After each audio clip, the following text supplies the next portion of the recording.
Everyone, আজকে তৈরি করব সেমাইয়ের ডেজার্ট। আশা করছি ভালো লাগবে। তো এই জন্য আমি প্রথমেই সেমাই নিয়ে গুঁড়ো করে নিয়েছি। এরপর তেলে আমি ভেজে নিব এলাচ আর দারচিনির সাথে ফ্লেভারের জন্য। খুব ভালো করে ভেজে নেওয়া হয়ে গেলে এখন দিয়ে দিচ্ছি পরিমাণ মতন চিনি আর পানি দিয়ে খুব ভালো করে একটা সফট ডো তৈরি করে নিব এরকমভাবে। তারপর অন্য একটা পাত্রে তুলে নিয়ে আমি ঠান্ডা করে নিব।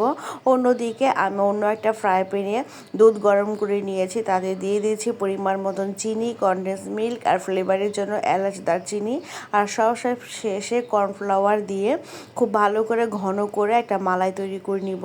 তারপর এটা ঠান্ডা করে নিতে হবে। তারপর আমি যে সেমাই তৈরি করে রেখেছিলাম সেগুলো থেকে আমি লাড্ডুর শেপ দিয়ে নিয়েছি। তারপর মালাইটা নিয়ে অন্য একটা সার্ভিং ডিশে আমি প্রথমে সাজিয়ে নিব। তারপর উপর থেকে লাড্ডুগুলো দিয়ে পরিবেশন করলেই তৈরি হয়ে গেল সেমাইয়ের ডেজার্ট। আসসালামু আলাইকুম, ভালো থাকবেন সবাই।